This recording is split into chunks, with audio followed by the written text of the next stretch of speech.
Muy buenas tardes a todas y a todos por acompañarnos en este encuentro de medios con el secretario ejecutivo del Mundo, Jacobo Molina, a quien le cedo el uso de la palabra. Gracias a todas y a todos. Muchas gracias, Rubén. Disculpen un poco la tardanza, estamos atendiendo mil cosas y pendientes que hay que continuar en la institución, lo cual me retrasó un poco. Permítame primero leer un breve documento y después con mucho gusto atender sus preguntas en caso de que hubiera. Muy buenas tardes, compañeras y compañeros representantes de los distintos medios de comunicación que cubren las actividades del INE. Estoy aquí para anunciar y explicar de manera muy puntual las razones por las cuales he presentado al consejero presidente mi renuncia al cargo de secretario ejecutivo del Instituto Nacional Electoral con efectos a partir del próximo 3 de abril. Tuve el honor de ser propuesto y designado para ocupar la Secretaría Ejecutiva, primero en el Instituto Federal Electoral y después en el Instituto Nacional Electoral. He tenido el privilegio de trabajar directamente con dos presidentes, Leonardo Valdés Zurita y Lorenzo Córdoba Vianello, y con múltiples integraciones del Consejo General y de la Junta General Ejecutiva, integraciones plurales y profesionales que han hecho honor a su responsabilidad de Estado, y no se trata de un mero dicho, los resultados están a la vista. Una de las grandes virtudes del modelo de autoridad electoral definido por la Constitución General de la República desde las primeras reformas electorales en los años 90 es su organización administrativa, en la medida en que ha logrado incorporar una virtuosa división funcional del trabajo entre los distintos órganos e instancias integrantes del INE. Como es bien sabido, el Instituto Nacional Electoral debe ser independiente en sus decisiones y funcionamiento, así como profesional en su desempeño. Para lograr estos objetivos institucionales de gran relevancia, entre otras medidas, la Constitución dispone que el INE debe contar en su estructura con órganos de dirección, ejecutivos, técnicos y de vigilancia.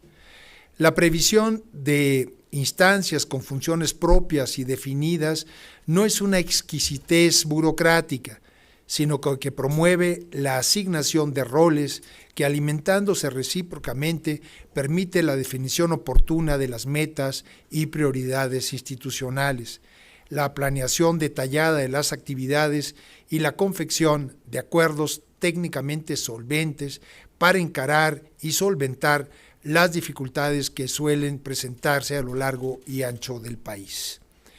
Esta separación de actividades es clave porque permite una continua revisión y examen del trabajo electoral.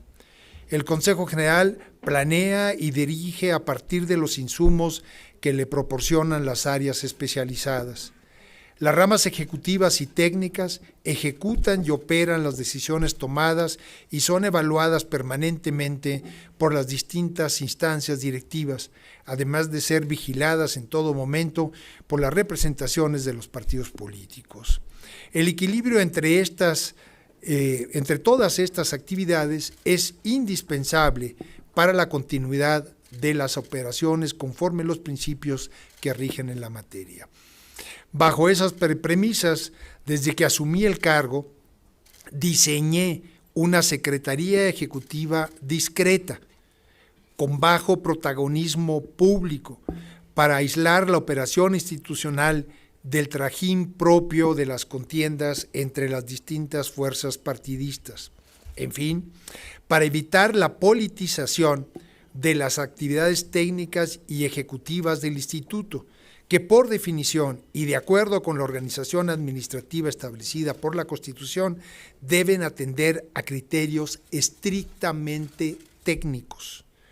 Desafortunadamente, el diseño institucional que procuramos durante tantos años, así como el equilibrio que con el mismo siempre se ejecutó, fue roto en los últimos meses por algunos actores políticos que en el más reciente debate sobre la reforma electoral hicieron de la operación técnica, necesariamente imparcial, parte del debate político, lo que me obligó a salir a la defensa pública de las instituciones electorales que nos hemos dado, a explicar las virtudes que ofrece el régimen vigente y a alertar sobre los peligros que implican varios de los aspectos incorporados por el denominado Plan B.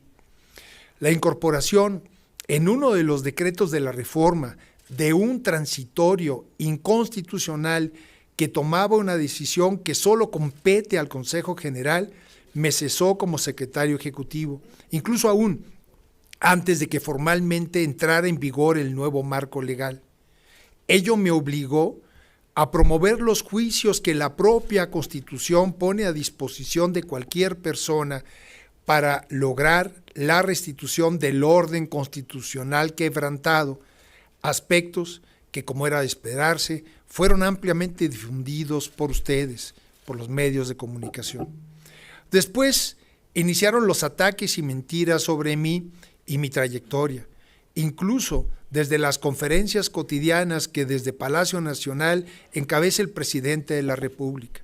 Se ha incluso llegado a señalar que tengo 3 décadas como servidor público de la Autoridad Electoral Nacional, señalamiento que, huelga decir, es evidentemente una falsedad. Los reflectores regresarían con motivo de las sentencias emitidas por la Jurisdicción de Amparo y por la Electoral, que en primer lugar suspendieron los efectos del transitorio carente de sustento constitucional y después declararon la inaplicabilidad de la medida privativa por ser incompatible con los derechos humanos reconocidos por el ordenamiento y con la división de poderes delineada por la Carta Magna.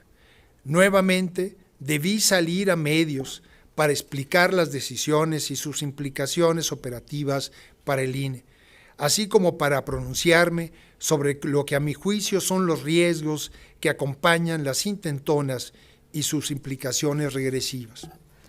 La notoriedad que sin buscarla he adquirido por los motivos que acabo de mencionar constituye un impedimento, desde mi punto de vista, para continuar desempeñando con discreción y eficacia las actividades propias de la Secretaría Ejecutiva.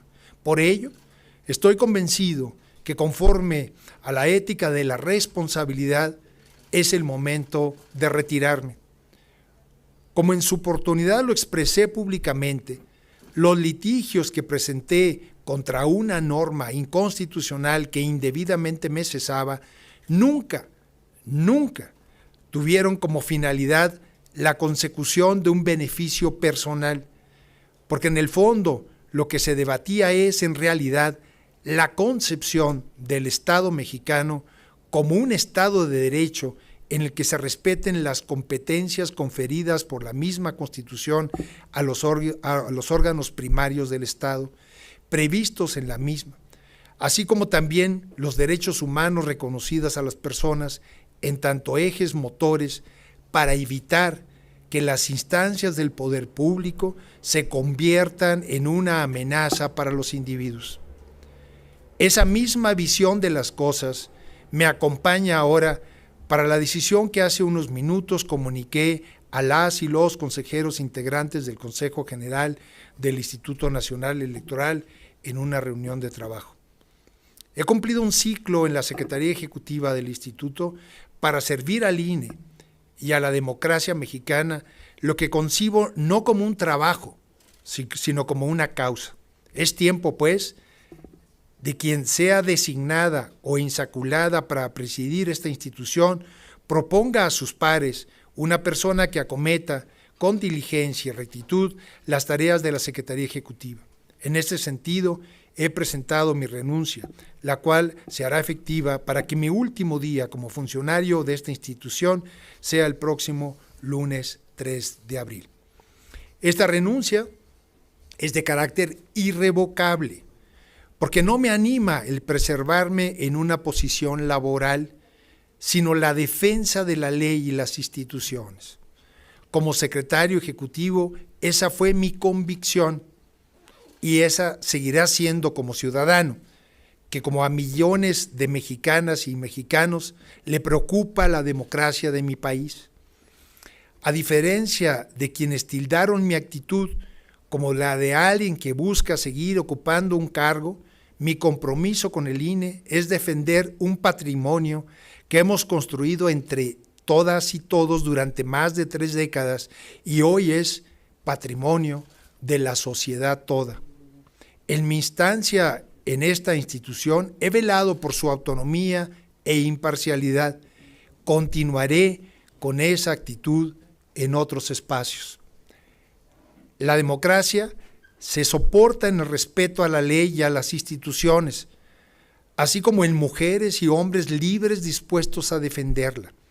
En las instancias correspondientes demostré que tenía razón y con eso me basta. A las y los consejeros electorales y a la sociedad que me ha acompañado en este trayecto, les digo gracias.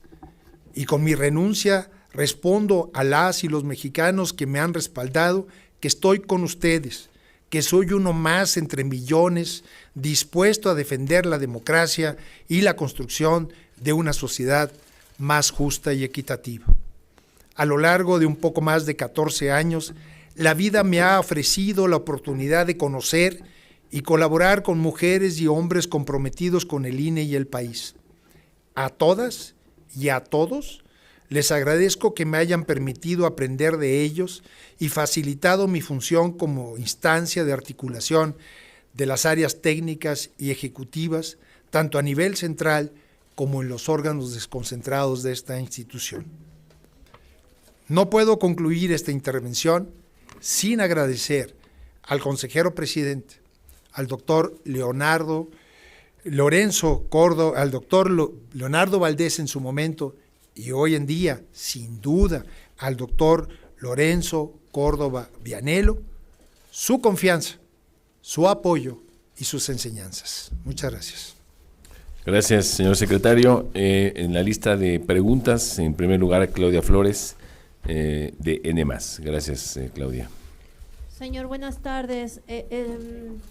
Quisiera preguntarle, ¿esto implica que después del recurso que usted presentó, el amparo que se le concedió para quedarse en el instituto, pues ya usted ya no va a participar en esto que el Consejo y usted han llamado la defensa legal del instituto frente al Plan B? ¿Se va usted con la convicción de que la Corte tiene los suficientes argumentos del instituto para declarar, como ustedes lo buscan, la invalidez de del Plan B de la reforma electoral? Eso por una parte. Preguntarle también, ¿se va usted con la conciencia tranquila? Ha habido señalamientos de que pues hay excesos y ha habido en los últimos años excesos en los gastos del instituto, una burocracia llamada dorada a la que usted pertenecía según esos señalamientos.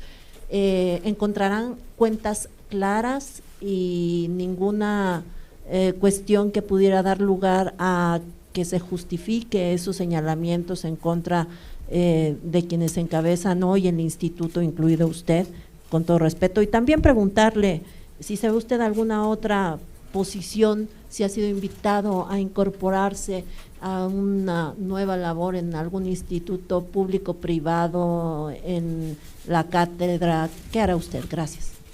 Si quieres. ¿Una por una? Pues vamos. Adelante, secretario. Me hizo un paquete grande de preguntas. Con mucho gusto. A ver, en primer lugar, yo creo que es el momento de la Corte, Claudia. Y yo creo que hay que dejar a la Corte que haga su trabajo. Es una decisión compleja la que tiene por la materia y por las consecuencias de la decisión que tendría que tomar. Y yo soy muy respetuoso de las instituciones. Y yo creo que, y lo he dicho públicamente, el legislativo al momento de aprobar esto no se dio el tiempo y la deliberación, que incluso está en la norma constitucional para tomar decisiones de esta envergadura, que afecta a la ciudadanía toda. Y yo creo que a diferencia de eso que pasó, ahora todos y todas tenemos que darle a la Corte su espacio para que haga el análisis correspondiente y tome la decisión que estoy seguro que tomará. Es mi convicción, punto y aparte, y así firmé la controversia que se turnó a la Corte por instrucciones por unanimidad incluso de las y los consejeros del Consejo General en aquella pasada sesión del 25 de enero, donde presenté un informe de las implicaciones de la reforma, y por eso firmo ese documento, no solamente porque se me instruyó, sino además porque estoy en la convicción, y el informe que presenté así lo denotaba, que le dimos elementos suficientes a la Corte para hacer ver la inconstitucionalidad de la pretendida reforma. Lo he dicho también y lo reitero acá. Si hubo un plan B, es que hubo un plan A. Y el plan A buscaba la reforma constitucional. No pasó con los votos requeridos de 2/3 partes de los legisladores, y entonces inmediatamente se habló de un plan B. Y creo que por la vía legal se quería remitirnos otra vez a una reforma constitucional. Si lo queremos sintetizar en esos términos, ese es el argumento central, además de que el procedimiento legislativo no es el que señala la propia norma del Congreso y la propia Constitución, y además se hizo una exposición de artículo por artículo con las consecuencias que cada uno de ellos tendría para el proceder de lo que está mandatado en la Constitución para el Instituto Nacional Electoral. Entonces creo que hay argumentos suficientes que hemos puesto sobre la mesa para que las y los ministros tomen la decisión apropiada, misma que acataremos cabalmente. Esto para el instituto, afortunadamente el instituto tiene previstas estas situaciones, e incluso lo voy a señalar. La primera controversia contra la primera parte del plan B, que fue aquello que se publicó en el Diario Oficial de la Federación el pasado 27 de diciembre para reformar la Ley General de Comunicación y de Responsabilidades de Funcionarios Públicos, yo lo firmé y yo lo turné a la Corte. Pero justo cuando se turnó la controversia sobre la segunda parte, la modificación a la LEGIPE, a la Ley de Partidos Políticos y lo que tiene que ver con medios de impugnación, si bien yo había preparado como secretario ejecutivo y coordinado los esfuerzos para ese propósito, a mí se me había separado en ese momento, y quien la turnó a la Corte fue el director jurídico, porque tiene facultades para ese propósito. De manera tal que aquí hay cargos, están previstas estas circunstancias, de manera tal que no deberíamos preocuparnos por eso. ¿Me voy tranquilo?, me preguntas, y con la frente, claro que sí. A ver, tengo más de 14 años acá, coordinando los esfuerzos de las diferentes áreas ejecutivas de la institución, en oficinas centrales, que ustedes conocen bien, en los órganos desconcentrados. Si bien yo no opero todas y cada una de las decisiones y todos y cada uno de las partidas presupuestales, mi trabajo en buena medida es coordinarlo y vigilar que las funciones se realicen de acuerdo a lo previsto y con los recursos previstos. Y pues he pasado por N cantidad de auditorías, no solamente de la Contraloría General en su momento, sino del órgano interno de control, ahora con la reforma del 14, que constituyó esta figura.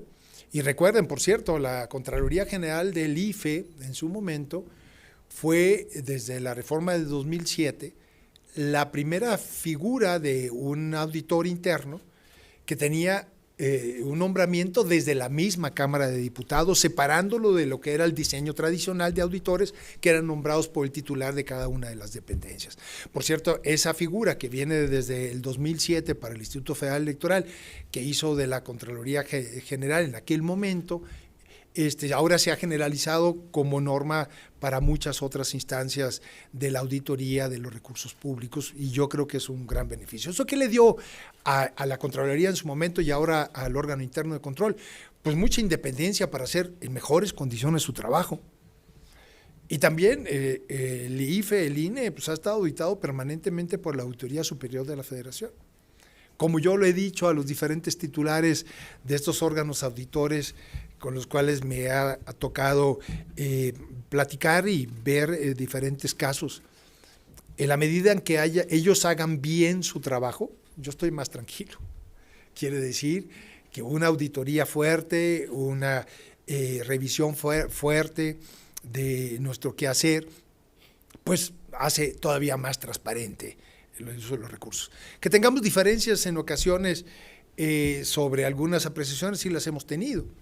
Que de repente se toman como buenas investigaciones que están en proceso y lleva a que en ocasiones ustedes también informen como ya concluidas algunas investigaciones. Eso creo que no está bien. ¿Qué quiero decir con esto? Pues pusiste cara de sorpresa. Pues en ocasiones el auditor hace informes parciales y dice está en curso tal, y podría derivar en responsabilidades por tales y cuales cantidades de recursos, pero eso no se ha concluido. Claro, se tiene que informar.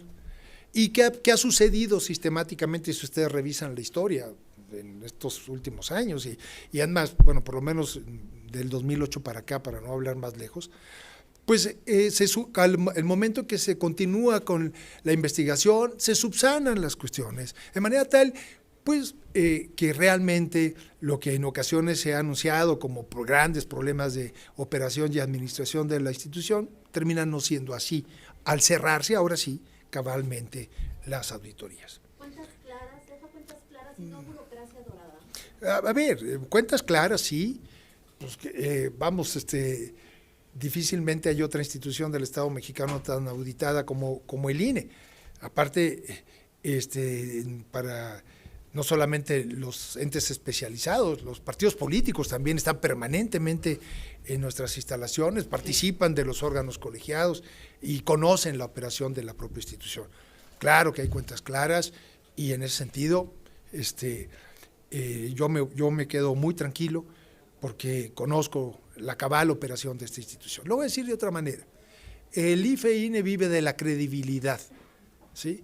Y eso es un valor que hay que cuidar de cara a la ciudadanía y eso implica el uso pulcro de los recursos públicos de los cuales disponemos. Finalmente, me preguntas, ¿a otra posición? No voy a ningún otro lado por el momento. Yo dejé la academia hace ya algunos años para dedicarme a otras tareas y ya veré. Pronto nos volveremos a encontrar en otras trincheras, pero por lo pronto no voy a ningún otro lado. Gracias, Aurora Cepeda, por favor, de Excelsior. Gracias, Aurora. Gracias, secretario. Preguntar si tuvo alguna influencia en tu decisión el hecho de que en las quintetas que van a ser para presidenta del INE, pues las 5 personas postuladas son afines a Morena, y evidentemente han dicho que están a favor del plan B. Y también preguntar si también influyó pues la actuación última de el Contralor, de Jorge Zamora, quien por cierto ya estuvo en la Cámara de Diputados explicando su informe anual, y bueno, en el que menciona pues números acerca, evaluaciones de tu administración al frente del instituto. Por ejemplo, hoy traemos en Excelsior la nota de la sobrepresupuestación que él ve de más de 8,000 millones de pesos en estos 9 años de INE. Entonces, bueno, fue explicar allá con los diputados de Morena y parece que hay como una cacería de brujas, parecería esto, en cada momento que abre uno el Twitter ve que ya interrumpió una licitación, etcétera. Entonces, a ver si eso también influyó para tu decisión, el hecho de que las quintetas están muy cargadas hacia Morena y el hecho del actuar del Contralor. Muchas gracias por la pregunta, Aurora. A ver, primero, no sé qué dijo el señor Contralor en la Cámara. He estado en mi oficina desde muy temprano atendiendo múltiples cuestiones que atañen al cargo de la Secretaría y que les voy a seguir atendiendo hasta el último minuto. Ya tendré oportunidad de… Pero vamos, así como sería una sugerencia, así como yo diseñé una Secretaría Ejecutiva muy técnica, creo que incluso tú lo has de recordar, fue en esta misma mesa, en esta misma sala, que ustedes me reclamaban, ¿por qué el secretario no hace declaraciones? Estoy seguro que sí, a lo mejor hasta Claudia también, los que tienen más tiempo en la institución, Fabiola probablemente, y siempre me reclamaban, pues el secretario no da conferencias de prensa, ¿no? Y un día me regresé aquí a esta sala y les dije, a ver, apaguen los micrófonos y las cámaras, yo les voy a explicar por qué. Estaba yo más o menos recién llegado y les dije, es que eso no le toca al secretario. Les toca a los consejeros. El secretario tiene que hacer su trabajo técnico. Desde entonces tengo esa convicción y lo he cumplido. Bueno, de repente nos encontramos tanto en los pasillos que me da pena y entonces les hago una que otra declaración, pero procuro centrarme estrictamente en lo técnico. Lo que ha pasado estos últimos días es que ante los ataques que he recibido he tenido que irme pronunciando ya más políticamente, por eso me voy. Yo quisiera que el señor auditor, el señor titular del órgano interno de control, hiciera su papel técnico y evitara, antes de cerrar sus investigaciones y sus auditorías, el uso político de sus dichos.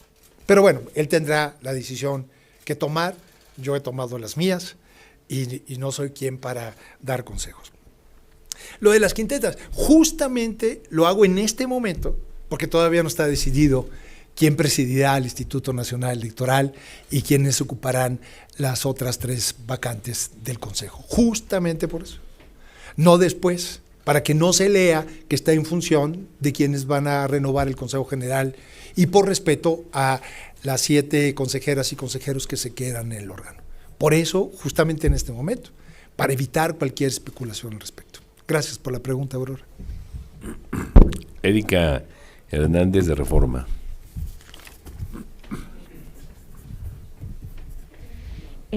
Consejero, secretario, desde que se anunció que varios directores también iban a irse a partir del 3 de abril, se cuestionó y se les dijo que si no se bajaban del barco cuando se estaba hundiendo.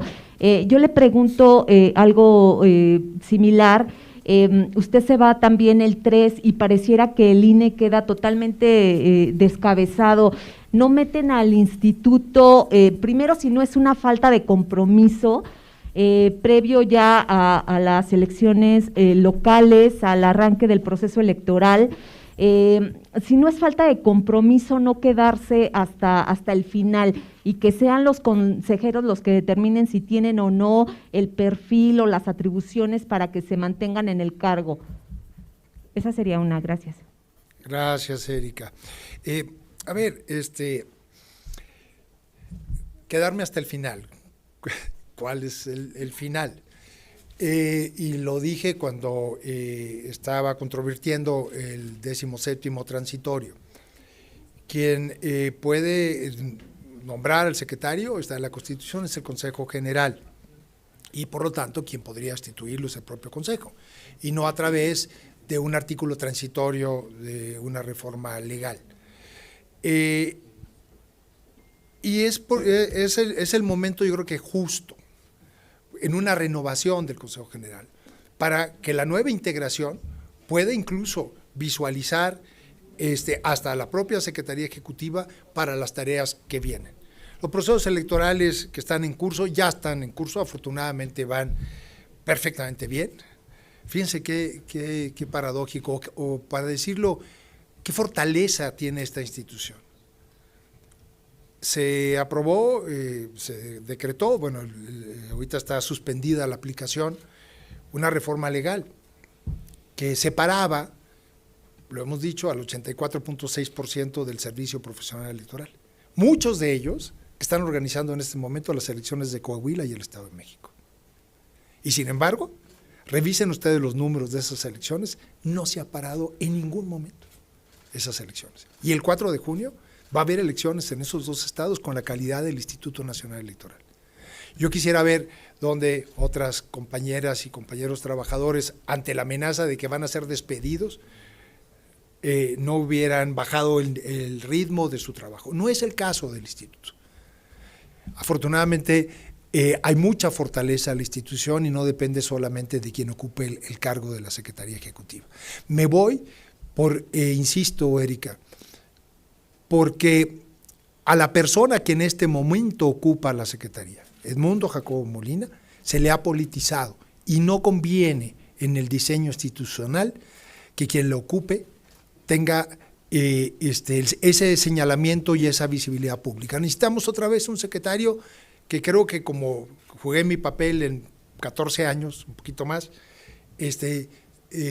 tenga el blindaje adecuado del trabajo técnico y no el cuestionamiento político. Entonces, ¿no se mete en un embrollo al instituto el hecho de que prácticamente todos los directores y titulares de las unidades se van a ir? Y por otra parte, preguntarle qué perfil, usted da algunos elementos, tendría que tener el nuevo secretario, si usted siente que si es un personaje ligado a Morena, esto podría debilitar al instituto. Gracias. Sí, no está en riesgo la operación de la institución, afortunadamente que hay mucha fortaleza.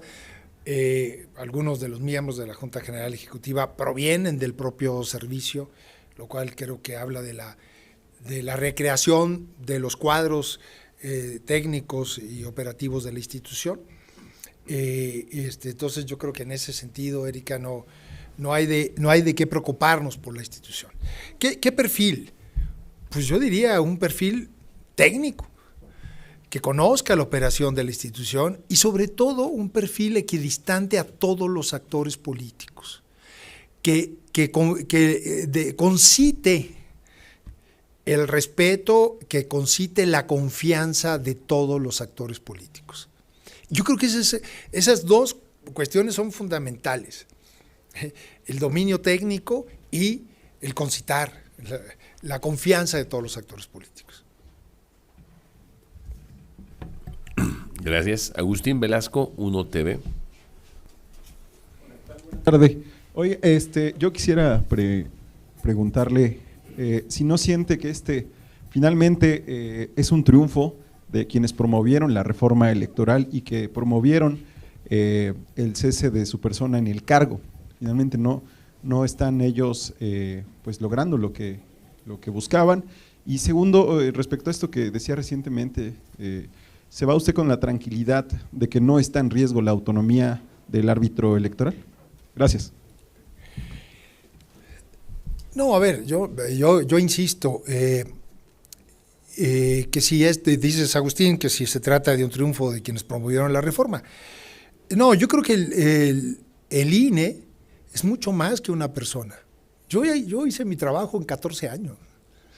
Del 14 para acá he organizado, más bien, coordinado los trabajos para organizar 331 elecciones. Antes del 14 me tocó la fortuna y el privilegio de ayudar a mi país, a la democracia en las elecciones del 2009, del 12, y luego después ya en el 15 y las que sucesivas hasta la fecha, hasta la del 18. Y yo creo que las instituciones es algo que tenemos que cuidar. Las personas pasamos por las instituciones, tenemos que cerrar ciclos y hay que saber cerrar los ciclos, ¿sí?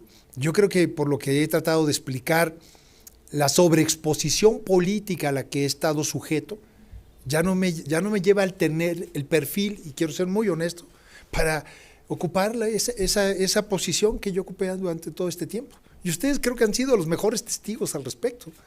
Nunca he estado envuelto en grandes comentarios o en grandes polémicas, no porque no tenga opiniones, claro que las tengo. Ustedes me han escuchado en las últimas semanas que he tenido que salir, estoy aquí atendiendo pero no le tocaba al secretario, ¿sí? Y lo que esperaría es justamente lo que le comentaba a Erika, Agustín, que quien venga sea una persona que honre esta posición, ¿no?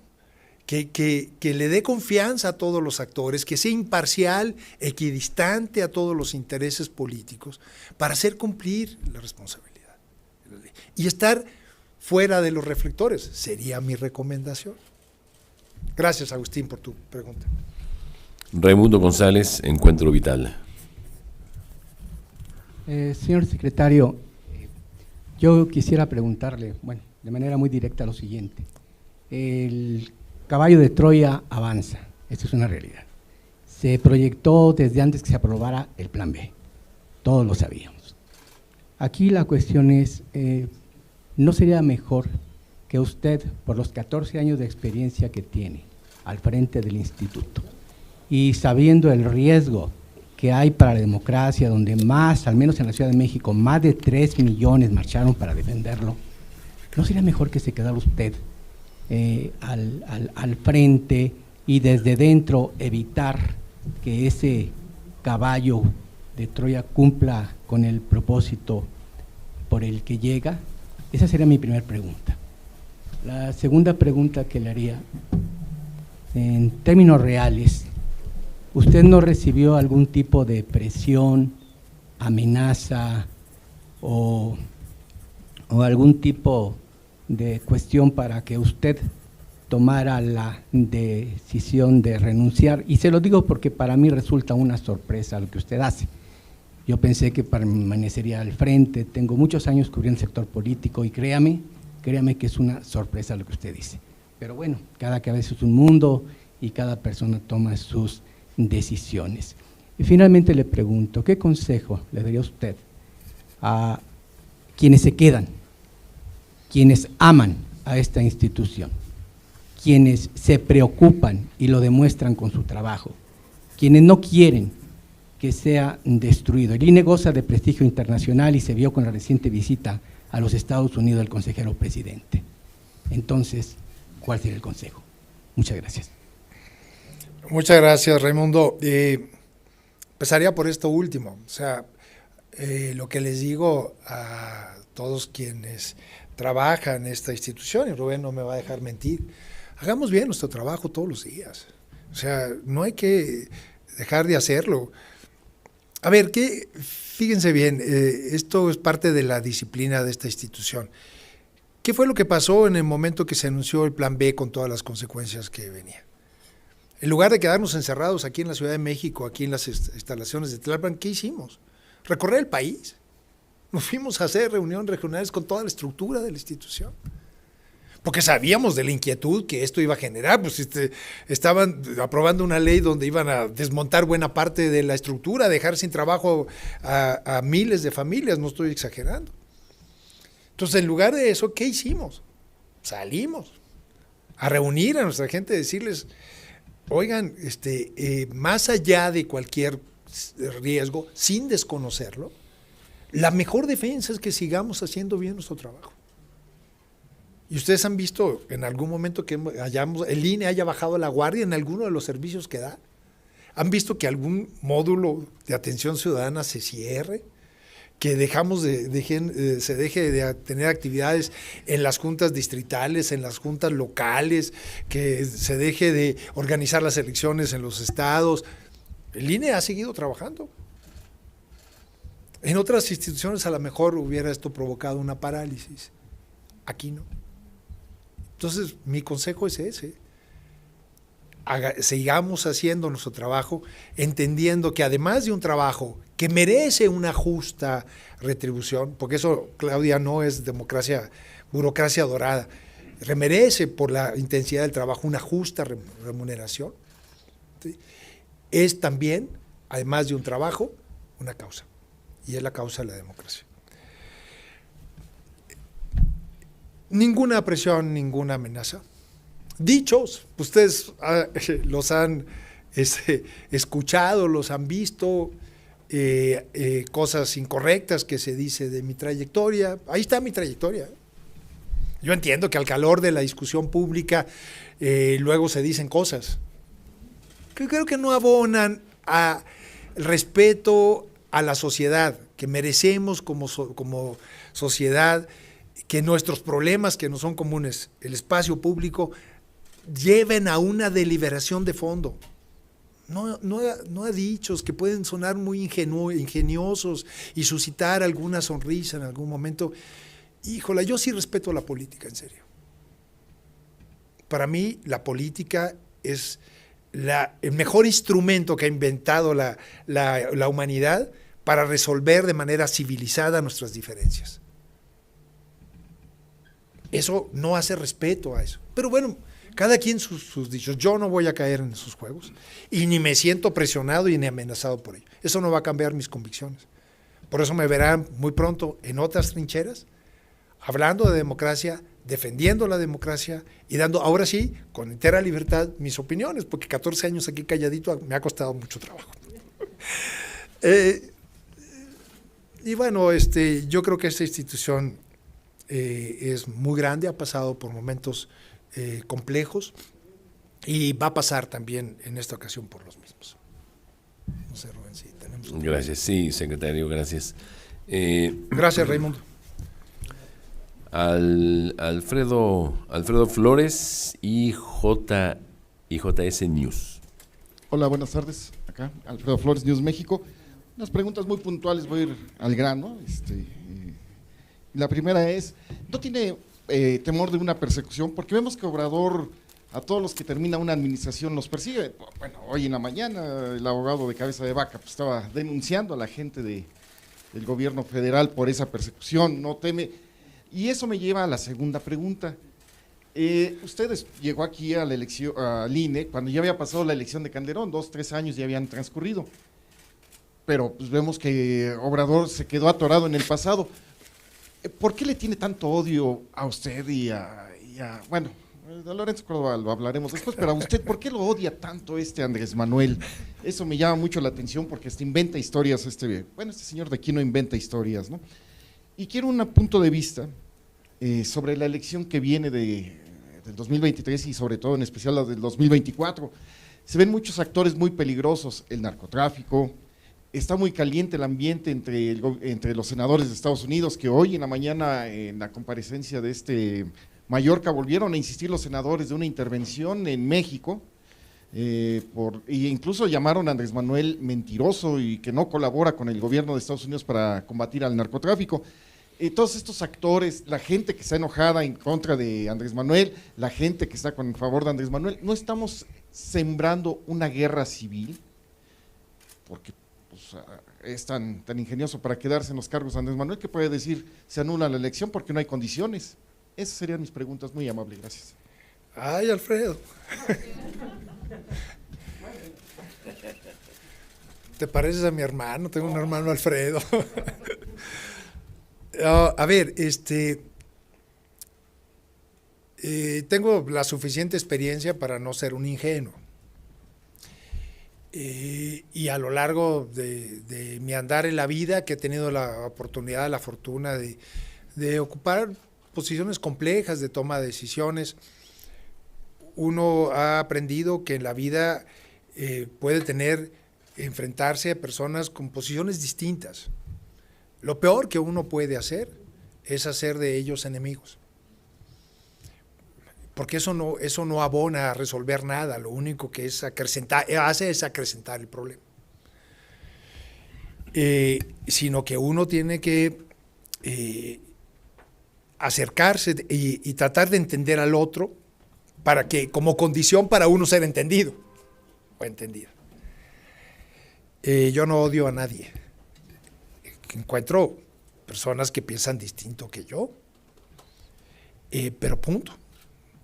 Y creo que eso, como le contestaba a Raimundo, eso no hace honor, no respeta a la sociedad, ¿no? Hemos pasado en México por momentos muy complejos y ahorita estamos pasando por uno de ellos y ahorita voy a la segunda parte de tu pregunta. Y mi generación luchó justamente por construir una sociedad incluyente, que abriera sus puertas a los diferentes puntos de vista en un debate y una discusión civilizada. Entonces, todo este tipo de calificativos y demás, creo que, es más, obscurecen el análisis de los problemas. Son como cortinas de humo frente a los verdaderos problemas que tenemos. Y voy a la segunda parte que mencionabas. Sí, el contexto hacia el 24 es un contexto complejo. Lamentablemente, por ejemplo, el tema de inseguridad es un tema que lacera ya no solamente algunos puntos muy específicos de la geografía nacional, sino a zonas amplias, que ha hecho a la autoridad electoral incluso más compleja su tarea, porque la tarea de la autoridad electoral es en el campo, ustedes saben. Bueno, ustedes transitan por la ciudad y van a hacer entrevistas, ¿no? Pues imagínense en todo el país, en muy diversos lugares, y afortunadamente el Instituto Nacional Electoral es una de las poquísimas instituciones, y en ocasiones somos la única, que entramos prácticamente a todos los rincones del país. Porque la ciudadanía nos cuida, y eso nos ha permitido organizar elecciones exitosas, aún en los contextos más complicados. Yo esperaría que para lo que viene en el 24 nos dejáramos de caricaturizar a los contrincantes para realmente quienes aspiren a cargos de representación y de gobierno, pues presenten un análisis conveniente de la situación y propuestas de solución. Creo que eso es lo que nos merecemos. Gracias, Alfredo. Fabiola Martínez, de La Jornada. ¿Qué tal? Buenas tardes a todos. Algunas preguntas rápidas. Después de todo lo que he escuchado que usted ha señalado, me gustaría preguntarle específicamente cuál fue el detonante que lo llevó a esta decisión en este momento. Es decir, ya nos dijo pues que se va al 3 y por qué, pero específicamente, ¿cuál fue el detonante en esto que usted también ha referido como ataques políticos, si mal no entendí? Pero ¿cuál fue el detonante? Me gustaría saberlo específicamente. Segundo, un poco de lo que ya preguntaban mis compañeras, insistir en esta parte del informe del órgano interno de control, como usted seguramente ya lo leyó y lo analizó, hay señalamientos específicos a la Secretaría Ejecutiva, y me quiero referir a uno en específico, que palabras más, palabras menos, señalan que hay en esta institución demasiados jefes y poco personal operativo, que los movimientos, los puestos, toda la estructura, digamos, de recursos humanos no estaría al menos respaldada en esto que usted ha insistido de los criterios técnicos. Me refiero, por ejemplo, a lo que establecen en la página 141 del informe del OIC, en el sentido de que dice que el OIC determina que la aprobación de dichos procesos de modificación carecieron del rigor técnico y metodológico para sustentar y acreditar documentalmente el cumplimiento de los criterios técnicos establecidos en la normatividad aplicable. Es decir, así lo ponen aquí, que hay evidentes debilidades de control que permitieron y habilitaron acciones inerciales para aprobar estructuras sin evitar la duplicidad de funciones y saltos jerárquicos en la cadena de mando. Me gustaría que si entra este tema, me parece muy importante, de lo específico que se relaciona en el informe del OIC, y obviamente si lo avalan, porque en otra ocasión el consejero presidente dijo abiertamente una crítica al titular del OIC, entonces igual y partiéramos de eso, si lo reconocen, si lo avalan. Entonces, si me permite, primero cuál fue el detonante de su decisión, segundo aspecto técnico, y como lo comentaban también aquí, en tercer lugar, si nos pudiera usted comentar el tema de la salida, de su renuncia, de su finiquito. Se ha insistido que, como si fuera un secreto de Estado, que no van a revelar cuánto ahorraban en este seguro de separación y en otros tipos de prestaciones, de derechos, prestaciones, acuerdos, reglamentos que les son beneficiarios finalmente. Si usted sí estaría dispuesto a detallar lo que usted recibiría por estos, entiendo, pues ya casi 15 años de servicio en el órgano electoral. Muchas gracias. A ti, Fabiola. A ver, varias cosas, y permíteme empezar por esto último incluso. Lo que compone primero que nada la liquidación, pues eso está dispuesto incluso en normas fuera del propio Instituto Nacional Electoral. El retiro de un trabajador después de años de servicio, que es indemnizado por 3 meses y 12 o 20 días de salario por año trabajado, dependiendo de las condiciones de cada trabajador. No es ninguna anormalidad. Es más, hay instituciones hoy en día de la Administración Pública Federal que tienen mejores condiciones de retiro que el propio Instituto Nacional Electoral. No estoy hablando de empresas privadas, no estoy hablando de gobiernos de los estados, no, de la propia Administración Pública Federal, cuyos trabajadores al momento de retirarse tienen mejores prestaciones de retiro que los nuestros, ¿eh? Y para eso búsquenlos nomás. Y no estoy diciendo que sea malo, ¿eh? Se ha ganado a lo largo de décadas de lucha de los trabajadores por tener las mejores condiciones y dignas condiciones de trabajo y de retiro. Cuando uno se retira es porque entregó buena parte de su vida a alguna institución pública o privada. No veo en esto, perdón, soy ateo, pero voy a decirlo, no veo ningún pecado, al contrario, es una conquista, ¿no? Ya, si quieren les hago la cuenta de algunas instituciones que tienen mejores prestaciones que las que está aquí, ¿no? De eso no se habla. Otra vez, y voy a tu primera cuestión, aquí sí se politiza, ¿no? A ver, es un justo reconocimiento. Yo creo en el Estado de Derecho, en el amplio espectro de la palabra, en el Estado de Derecho. Y eso incluye el derecho laboral. Es más, tú, Fabiola, has cubierto la fuente laboral también en muchas ocasiones. Las luchas sindicales, por reivindicación y evitar las arbitrariedades para ocupar una posición y mantenerse en ella. Pues eso es lo que hay acá.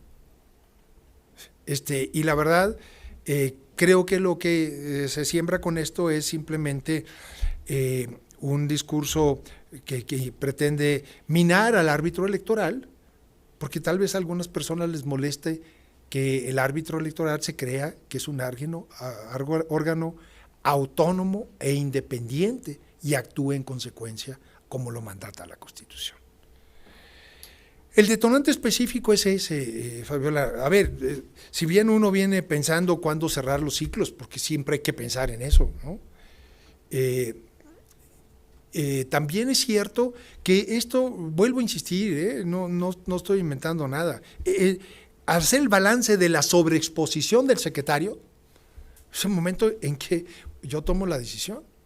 Si el secretario va por todos los esfuerzos que coordina en algún momento determinado, sus decisiones no se le van a dar la justa dimensión a quien las está tomando, sino por lo que se sospecha que haya detrás, entonces mejor es el momento que el secretario tiene que ir. Y ese es mi balance, no hay ningún otro detonante más. En política y la pretensión de que Edmundo Jacobo Molina, quien ocupa la secretaría en este momento hasta el próximo 3 de abril, pudiera tener alguna intencionalidad política. Creo que entonces me toca darle a la institución y al puesto del secretario ejecutivo la dimensión justa que debe tener. Y sobre esto de demasiados jefes, a ver, otra vez, datos, no dichos. Buena parte de la estructura que tiene el IFE en su momento, que tuvo el IFE en su momento y que tiene el INE ahora, lo hizo el legislador. Revisen ustedes las leyes y la construcción de otras instituciones. Revisen el 41 constitucional, es uno de los artículos más extensos de la Constitución, ¿no? Revisen la LEGIPE, ¿no? Es un libro de este tamaño, como alguien decía por ahí, un manual para armar. Y ahí están definidas muchas de la estructura de la propia institución. Todavía en la reforma del 2014 le crean al INE nuevas oficinas.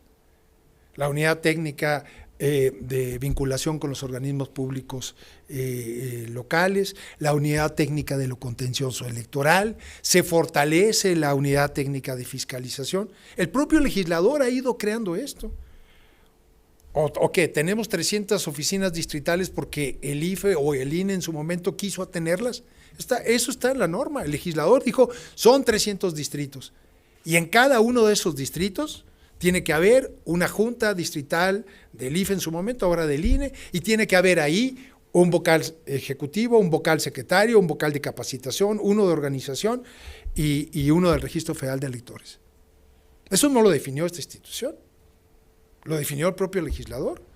Y dijo, además, en cada estado tiene que haber una junta local, también con y ponen hasta los puestos. Perdón, esas decisiones cuestan, buena parte de toda esta estructura deriva ¿de qué? Deriva de atribuciones que el legislador le dio al Instituto Nacional Electoral desde la Constitución y en las leyes, y además le dijo el cómo hacerlo. Y eso cuesta.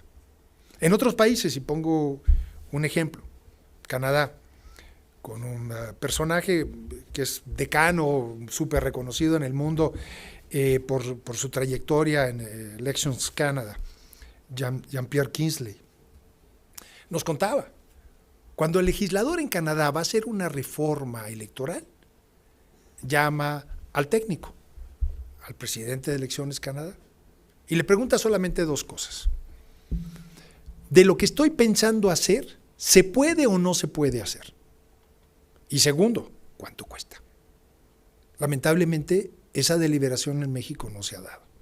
Entonces, ahora resulta que el INE es muy costoso, cuando el propio legislador le dio esta estructura, estas facultades y demás, lo cual no está mal, es parte de nuestra historia, es la historia de la desconfianza y una institución que fue y sigue siendo muy exitosa en la confiabilidad, se le fueron dando incluso más atribuciones y como lo digo siempre en todos los lugares, no hay ninguna autoridad electoral en el mundo que tenga la cantidad de atribuciones que tiene el Instituto Nacional Electoral. Entonces, cuando se habla de costos, habría que hacer referencia a las atribuciones, a las competencias que se le ha venido dando a esta institución. En fin, ahí está parte de mis deliberaciones con el órgano interno de control. No las comparto, Fabiola, obviamente que no. Creo que no conoce bien la institución. Nada más una duda técnica. El día 4 de abril, en el caso que lleguen los 4 nuevas personas consejeras, pues no va a haber funcionarios. Es decir, todo va a estar, como se dice popularmente, descabezado, empezando por la Secretaría Ejecutiva.